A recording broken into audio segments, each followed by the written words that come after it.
Bismillahirrahmanirrahim. Assalamualaikum warahmatullahi wabarakatuh. Syukur alhamdulillah kita bisa berjumpa lagi di channel ini. Sholawat dan salam selalu dan tetap tercurahkan kepada junjungan kita Nabi besar Muhammad sallallahu alaihi wasallam. Allahumma sholli ala sayyidina Muhammad wa ala ali sayyidina Muhammad. Harapan dan doa saya semoga saudaraku semuanya selalu diberikan kesehatan, dilapangkan rezekinya, diampuni dosa-dosanya, dan dipanjangkan umurnya. Amin ya rabbal alamin. Sahabat beriman yang dirahmati Allah, ada 5 perkara yang jangan sampai perkara tersebut diceritakan kepada orang lain, walaupun orang itu adalah istri kita atau orang-orang yang kita cintai. 5 perkara ini jangan siapapun tahu, cukuplah hanya kita dengan Allah saja yang tahu. Lalu apa saja 5 perkara itu? Yang pertama adalah dosa atau aib kita sendiri. Islam melarang kita untuk membuka atau menceritakan aib sendiri setelah Allah menutupnya.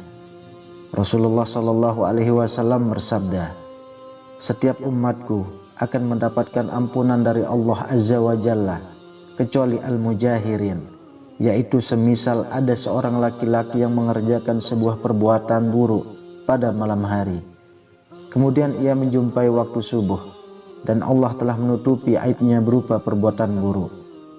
Lalu laki-laki tersebut mengatakan, wahai fulan, aku telah mengerjakan sebuah perbuatan buruk atau jelek ini dan itu. Maka itulah orang yang malamnya Allah telah menutupi aibnya, lalu ia membuka aibnya sendiri di waktu subuh. Hadis riwayat Bukhari dan Muslim. Syekh Muhammad bin Shalih Al-Utsaimin rahimahullah mengatakan, al-mujahirin adalah orang-orang yang menunjukkan bahwa ia telah berbuat maksiat kepada Allah Azza wa Jalla. Rasul bersabda, setiap umatku dimaafkan kecuali orang yang terang-terangan melakukan maksiat. Dan termasuk terang-terangan adalah seseorang yang melakukan perbuatan maksiat di malam hari, kemudian di paginya ia berkata, wahai fulan, kemarin aku telah melakukan ini dan itu. Padahal Allah telah menutupnya, dan di pagi harinya ia membuka tutupan Allah atas dirinya. Hadis riwayat Bukhari dan Muslim. Maka dari itu, hendaklah kita langsung bertaubat ketika melakukan kesalahan dan menutup erat aib tersebut. Lalu yang kedua, tidak boleh menceritakan aib orang lain. Aib adalah bagian dari masa lalu setiap orang, sehingga tidak boleh disebarkan apalagi dengan maksud menjelekkan. Allah Subhanahu wa taala berfirman dalam Quran surah An-Nur ayat 19 tentang perintah menutup aib sesama. Sesungguhnya orang-orang yang ingin agar berita perbuatan yang amat keji itu tersiar di kalangan orang-orang yang beriman, bagi mereka azab yang pedih di dunia dan di akhirat, dan Allah mengetahui sedang kamu tidak mengetahui. Ajaran Islam memerintahkan setiap muslim supaya menutup aib, baik aib diri sendiri maupun aib orang lain. Rasulullah Shallallahu Alaihi Wasallam bersabda, wahai orang-orang yang beriman dengan lisannya tetapi tidak beriman dengan hatinya, janganlah kamu mengumpat kaum muslimin dan janganlah membuat aib mereka. Barang siapa membuka aib saudaranya, niscaya Allah akan membuka aibnya.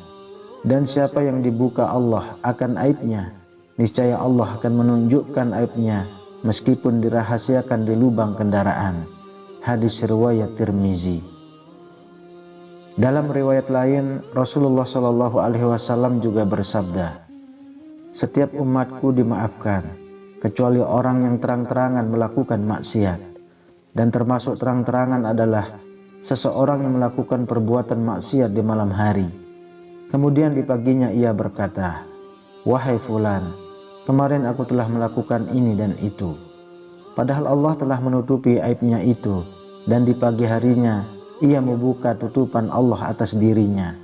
Hadis riwayat Bukhari dan Muslim. Yang ketiga, urusan ranjang suami istri.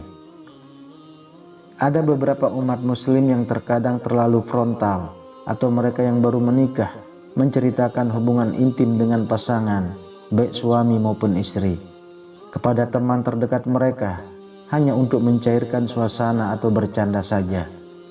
Padahal dalam ajaran agama Islam, hubungan intim antara suami dan istri ini tidak boleh diumbar ke siapapun.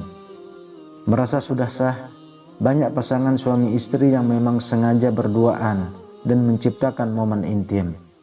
Karena sudah sah, maka tidak ada lagi fitnah serta terhindar dari zina. Karena itu tidak jarang mereka mengumbar urusan ranjang kepada orang lain. Padahal menceritakan urusan ranjang kepada orang lain adalah sesuatu hal yang sangat dilarang. Sebagai pasangan suami istri, jangan sampai dibicarakan atau bahkan diumbar kepada orang lain. Hal ini menjadi perhatian Rasulullah bahwa perilaku itu terlarang. Rasulullah SAW pernah bersabda, paling buruknya kedudukan manusia di sisi Allah nanti di akhirat adalah orang laki-laki yang berhubungan badan dengan istrinya, lalu ia menceritakan rahasianya pada orang lain. Hadis riwayat Muslim. Kemudian yang keempat, menjaga amanah orang. Jika seseorang menceritakan suatu peristiwa kemudian ia berpaling, maka cerita itu menjadi amanah. Hadis riwayat Tirmizi dari Jabir bin Abdullah. Amanah merupakan salah satu sifat mulia yang dimiliki oleh Nabi Muhammad SAW.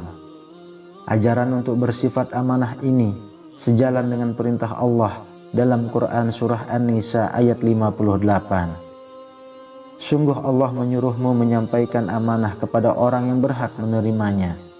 Dan apabila kamu menetapkan hukum di antara manusia, hendaknya kamu menetapkannya dengan adil. Sungguh Allah sebaik-baik yang memberi pengajaran kepadamu. Sungguh Allah Maha mendengar, Maha melihat. Rasulullah juga pernah bersabda tentang amanah yang diriwayatkan oleh Imam Ahmad. Tidak ada iman yang sempurna bagi orang yang tidak memiliki sifat amanah, dan tidak ada agama yang sempurna bagi orang yang tidak menepati janji. Amanah memiliki arti dipercaya atau terpercaya. Sementara itu, jika dilihat dari sisi akidah dan syariat agama, amanah adalah segala sesuatu yang harus dipertanggungjawabkan dan berkaitan dengan orang lain atau pihak lain. Amanah bisa berupa benda, pekerjaan, perkataan, ataupun kepercayaan. Maka amanah bisa berbentuk apa saja yang nantinya akan dimintai pertanggungjawabannya. Sebagai contoh dalam pergaulan sehari-hari, kita sering mendengar cerita dari rekan atau sahabat tentang diri mereka dan juga orang lain. Sadar atau tidak, sebenarnya cerita-cerita tersebut menjadi amanah buat kita. Karena dipandang sebagai amanah, itu menjadi rahasia yang harus dijaga. Setiap cerita yang sampai kepada kita, pada dasarnya semua adalah amanah. Apakah itu benar atau salah, keduanya harus dirahasiakan. Dalam arti, tidak memberitahukan kepada orang yang tidak berhak untuk mengetahuinya. Rasulullah SAW bersabda, barang siapa yang menutupi aib saudaranya, maka Allah akan menutupi aibnya di dunia dan di akhirat kelak. Hadis riwayat Ibnu Majah. Dalam hadis lain, Rasulullah SAW juga bersabda, hianat terbesar adalah ketika engkau membicarakan saudaramu perkara yang bagimu itu menganggap dirimu jujur, padahal baginya dirimu adalah pembohong. Hadis riwayat Bukhari. Kemudian yang kelima, orang yang dipercaya memandikan jenazah. Dari Abu Rafi radhiyallahu anhu secara marfu, siapa yang memandikan mayat lalu ia menyembunyikan aibnya, maka Allah akan mengampuninya sebanyak 40 kali. Hadis sahih yang diriwayatkan oleh Imam Baihaqi. Dalam hadis ini terdapat penjelasan tentang keutamaan orang yang memandikan mayat lalu melihat aibnya kemudian menutupinya. Orang yang melihat kekurangan pada mayat itu ada dua macam.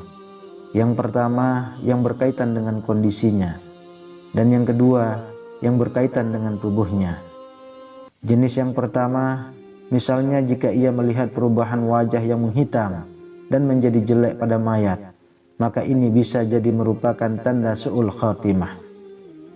Kita mohon kepada Allah untuk keselamatan dirinya, maka dia tidak boleh menceritakan kepada orang lain bahwa aku telah melihat orang ini dalam kondisi seperti ini, karena ini berarti mengungkap aibnya, sementara orang itu telah pergi menghadap Rabb-Nya, dan Allah akan memberinya balasan yang pantas dengan adil atau maaf atas karunia-Nya.